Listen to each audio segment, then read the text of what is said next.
Elijah's a very soft-spoken, well-mannered person. Good energy, outgoing, all about family and friends, not in the streets at all. Stop me if you guys have heard this one before. A black man ends up getting killed. It is alleged that he had charged at the police officer, maybe possibly drew a gun, and the officer had no choice. And immediately, when the family hears the story, they don't believe it. Immediately, they go to the press. They start talking about how their family member is actually a family man, an innocent Beba Angel Aladdin. They break out the graduation photos from his high school, possibly the prom, and immediately they retain a black attorney that's supposedly a civil rights attorney in order to get some kind of compensation. Well, we've heard that story many times throughout the recent history of this country, and of course, these stories have become fewer and far between in terms of their longevity due to the fact that Black Lives Matter, in the ultimate monkey's paw wish scenario, actually ended up getting body cams actually attached to the police officers. But in this particular case, the white officer in question was actually off duty. In this particular case, this shooting was based on what was described by said officer, and of course, this gave a lot more leeway for people to pursue charges against him. And in addition to that, and again, stop me if you heard this one before, witnesses around the area said that actually the black guy was just checking on the damage to his car because there was an accident where the white officer was actually at fault, and then the white officer is the one who lost his mind and ended up shooting and killing the innocent Beba Angel black person. Wilks' friends told 12 News they are not aware of him having a gun and dispute the information from police. No, they're not telling the truth. That story they posted is not the truth. Quite not the truth at all. One witness who did not want to be identified told our James Stratton he heard an exchange of gunfire. It was definitely a momentary pause between one gunshot and the return gunshots. So you believe there are two separate guns? Yeah, absolutely. While a second witness told me a different version. They said that there was an exchange of gunfire. Did you ever see? I heard one gun. I didn't hear two different type of gunshots. Well, this was what was put out there in the local news media. This was the family's take. They were rejecting the official story. However, in this particular instance, something that I've almost never seen in my entire life happened, which is the dash cam video that this officer had on his personal vehicle ended up telling the truth of his story, which happens a lot. But then the family said the officer was in the right. He was defending himself. They recanted their allegations in the face of evidence, and honestly, they deserve a lot of credit for that, and that's what we're going to talk about today. But before we do, I want to thank everybody who supports this channel via actualjusticewarrior.com/join. And here is what we know right now. Police say that off-duty police officer was wearing plain clothes and got into a minor vehicle accident right near 49th and Mill Road while on his way to work. Police say he and the other driver got out of their vehicles to assess the damage, and that's when the chief says the other driver pulled a gun. So look, I've noticed over the course of years that there's a certain segment of my audience every time I do a story about black crime that takes the opportunity to just insult black people in general, despite the fact that that's not my intention. In fact, on this channel, we talk about probably more than any other channel on the internet.com, how black people are disproportionately the victims of black criminality. But one of the things that we don't touch on is the fact that our culture is infected with this idea of rampant black victimization at the hands of police. And we've all seen the charts where the more left-wing you are, the more likely you are to believe that over 10,000 unarmed black people are murdered by the police each and every year. There was a famous clip from Nuance Bro when he was on a Twitter space where he was talking to one of these Gen Z for Biden types, and that guy actually tried to make the argument that 1/3 of the black population, which would be over 10 million people, were murdered by the police unarmed each and every year. No. You're telling me 13.2 million black people are getting shot and killed unarmed every year? There's context to that. There's definitely context to those numbers. Dude, you're fucking crazy, dude. That's like a fucking Holocaust. And dude, every black person would be dead in like fucking 3 years. Like, what are you talking about? That's crazy. What are you saying? Yet we're still dying. Dude, in you know what the actual answer is? White. Jeremy, do you know what the actual answer is? Because I actually have the real numbers. You've clearly never done this. I'm fucking mind blown right now, dude. The real number by Washington Post, keep tracks of this. Unarmed black people shot by police, men and women. It's usually like 10 people, dude. It's like 10, maybe like 20 in a year. Sometimes it's like 8. You know, it fluctuates. It's like 7 to like 22, maybe. Like, that's what it is. Not million. Like, that's just total. Do you believe that? I'm gonna have to do more research. If you send me the link, I'll look. You were claiming like, what was the number, Jonathan? 30% of 44 million. 13.2 million. You said 30% of the entire black population. That is crazy. Roughly, yeah. I actually believe that is insane. Like 20 to 30%. Dude, legit, if Harry and Chris were in here even right now, they would be like, dude, what the we got to tell Elise to fire this guy. This guy's fucking nuts. Like, he's out of his fucking mind. He's smoking more crack than fucking Hunter Biden. Like, this is insane. Dude, that's 2 Chicago's worth of black people. Yeah. I can't believe what I'm hearing. Like, they don't have enough bullets to fucking do that probably. Okay, is 15 to 20% fair then? No! Because then it's like 6. Do you know numbers? Like, what did you get in math class? What grades did you get, dude? Like, I can't believe. Have you never talked to anybody like about this issue? Like, with numbers ever? I am like, guys, people in the audience, can I get some reactions in here? Like, what are you guys thinking about this? Like, are you guys as shocked as I am? Like, this is insane. This is crazy. You don't even have to know about the crime issue at all to know what these claims are insane. And again, the reason that I show you that clip is not just to make fun of that TikTok influencer, although that is very much a deserved response to those insane numbers, especially when you try to walk it back to like maybe 25% of the entire black population being killed while unarmed by the police in any given year, which is just insane. But again, these are the people being paid for as influencers by the Democratic Party. But it's for you to understand that the propaganda that we see across the mainstream media has an impact. It ends up being absorbed by certain sections of the population. So put yourself in the shoes of these family members when you hear about an incident with one of your loved ones where supposedly they got into a fender bender and allegedly the guy happened to get out of the car super aggressively, pistol whipped the officer. Again, this was what was alleged by that police captain or whoever on the streets near the scene of the crime, and then drew his gun to fire upon the officer over what was a minor car accident. That subject proceeded to strike the off-duty officer in the face with his firearm. The off-duty officer drew his department-issued firearm, and the two individuals exchanged gunfire, and the subject was struck.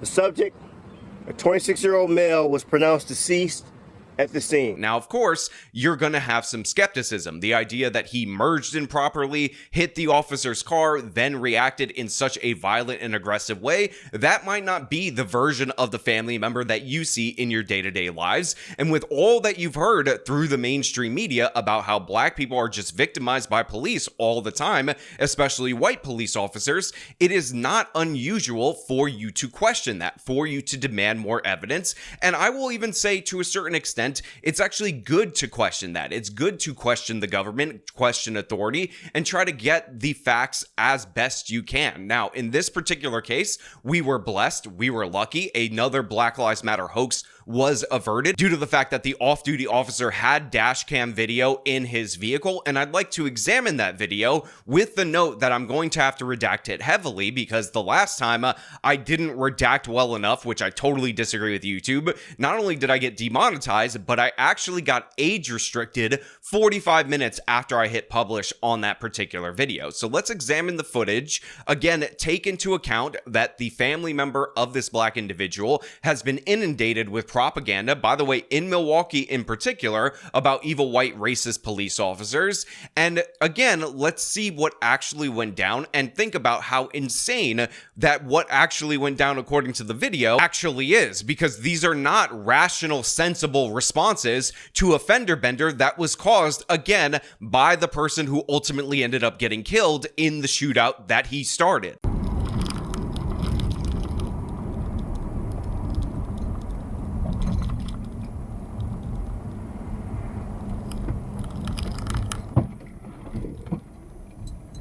are you doing?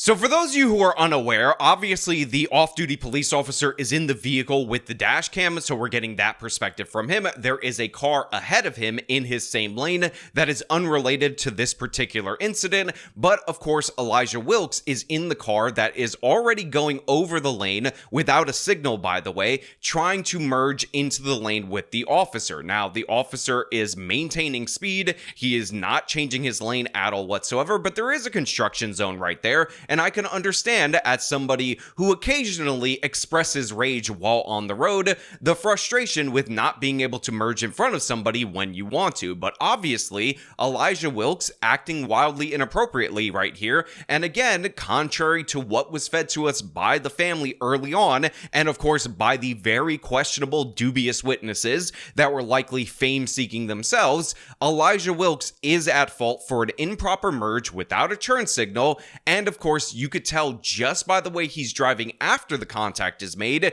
that he is incredibly angry.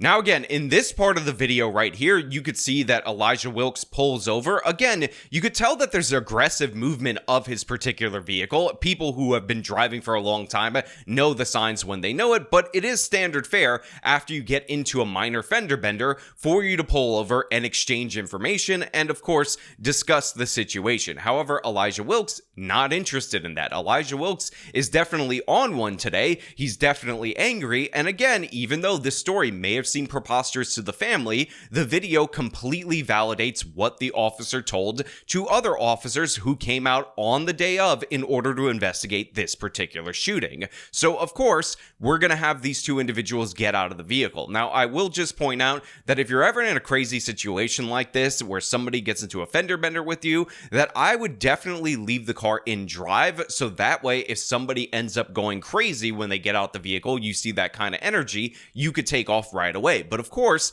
the guy in the vehicle that has the dash cam is an off-duty police officer, so I'm certain he did not feel particularly under threat and felt like that this could be mediated in some way, got the insurance information and whatnot. However, again, I will add that if your dash cam captures the plate, you feel uncomfortable, you feel like this situation is going to escalate, do not give in to road rage because it can have terrible results. And but for the fact that this guy was an off-duty officer who was armed, who understood the threat as it was presented to him, it could be him as the person who was killed, again, over a fender bender that was 100% the fault of Elijah Wilks.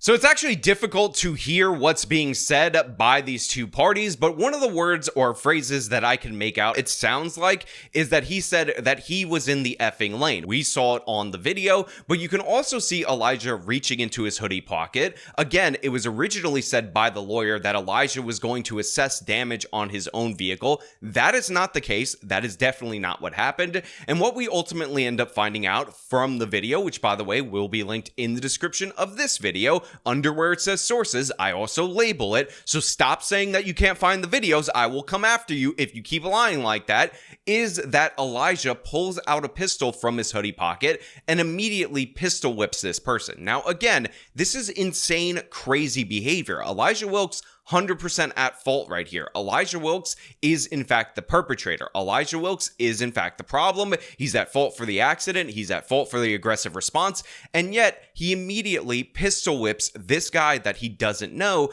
And you can actually see when he's walking away, whether he's going to make the decision to hit him and then get in his car, or he's going to make the decision, now that he's already brought a gun to the table, to fire on this person who, again, he doesn't know from a hole in the wall. But the officer was prepared. The officer was ready. He may have got snuck up upon with that pistol whip, but he knew once the gun is out, his gun needed to come out. And you can actually see, and I won't play the video because YouTube's ready to age restrict me right now, the shots exchange, and of course, the officer ends up coming out the victor. Now remember, the family did not believe the account of events that we just witnessed on the video. They believed accounts from random witnesses. They went on their gut feelings. However, they were invited by the Milwaukee Police Department to see a private screening of the Dashcam video. They watched the Dashcam video twice, and after that first day where they were making up a big fuss, they retained a civil rights lawyer and all that. They then had an additional press conference where their civil rights lawyer and the mother of Elijah ended up giving a statement. We will acknowledge that we do believe that this officer-involved shooting was justified. Early and often, Elijah Wilks' family and their attorney acknowledged the 26-year-old made a bad decision that resulted in his death Thursday morning. I don't think I've ever come before and did a press conference and said this. Elijah's mother, Pamela Bond-Slater, and their attorney, Ivory Lamar, watched the video twice Friday at MPD headquarters. Lamar said it showed Wilks aggressively cut off the officer's car, causing the officer to hit Wilks' car. They each pulled over and got out. They spoke, then Elijah pulled out a gun. He does slap the off-duty officer with the firearm. The video does depict Elijah pointing the firearm at the off-duty officer, and the off-duty officer did respond, what we believe, in accordance with his training. The officer fired several shots. Elijah ran to the front of his vehicle. When he popped up, the officer fired more shots. He made a bad decision yesterday, and unfortunately, it came with dire consequences. Again, we almost never see this happen. We almost never see contrition from these race-hustling civil rights attorneys. But guess what? This guy came out and he said the officer acted in accordance with his training. Elijah did hit him with the pistol. He did point the gun at him. And essentially, he made horrible mistakes that ended up costing him his life. Now, the mother, even though it is reported that she acknowledged that her son was at fault in the shooting, didn't want to speak to this particular set of media, but they had other family members that came out and said thank you to the Milwaukee police for being transparent with them, for actually showing them the footage so they could see what happened, so they can begin to go through the grieving process without feeling like they have a particular grievance against the Milwaukee PD. I would also like to thank the Milwaukee Police Department for their transparency and their professionalism. And again, I want to say that this family right here is significantly more honorable than other families who, despite overwhelming evidence to the contrary, double down on the narrative, try to play this up to get more money. And I really genuinely appreciate the fact that in such a tragic situation where they're going to be grieving no matter what, they were able to acknowledge reality and essentially calm down the tensions in our country. No matter the fault, they're grieving the loss of a son, grandson, nephew, and brother. My brother was all I got, for real. Like, that's my only sibling. And now he's gone. And that's the thing that people really need to understand, that regardless of who Elijah was in that moment, how that moment ultimately ended up costing him his life, and all of that, to them, this was a loved one. To them, this was a member of their family, a close friend. They had a bunch of people out here in order to support Elijah and his mother, who again is grieving the loss of their son, and they were able to act with a level of rationality that I challenge many out there in my own audience who are grieving the loss of a loved one to actually accept. They actually took radical responsibility, or actually pinned radical personal responsibility on their own son in the face of facts, and this is something that we almost never see. Remember, the Michael Brown family, who, by the way, actually got arrested over the fight over merch between the father and the stepmom, and the mother and the stepfather, who has the rights to sell Hands Up, Don't Shoot merch years later. That's a real story that happened. They're still pushing the idea that Michael Brown didn't assault Officer Darren Wilson. They want multiple investigations, despite the fact that there were 3 investigations at the time of the shooting, 3 separate autopsies. Then they elected a prosecutor specifically to reopen the case. He shared with them that they have absolutely no case against Darren Wilson, and yet over a decade later, they're still pushing the lie in the face of overwhelming evidence. But this family, they demanded answers. They demanded proof of what was being alleged by this off-duty officer. They got that proof, and they went to the press and said they were right. They told the truth. Somebody that we loved acted absolutely ridiculously. We are heartbroken by the loss, but the officer had a right to defend himself. He did defend himself. And again, that is so incredibly honorable, especially compared to what we see normally as the baseline, that you got to give credit where credit is due. But of course, I want to know what you guys think about all this down in the comments below. As per usual, if you like this video, show them by leaving a like, subscribe for more content, follow me on the social media, support me via the support links in the description of this video. This has been me talking about the Elijah Wilks case and the family's stunning yet incredibly honest response to the evidence laid out in this case. Till next time.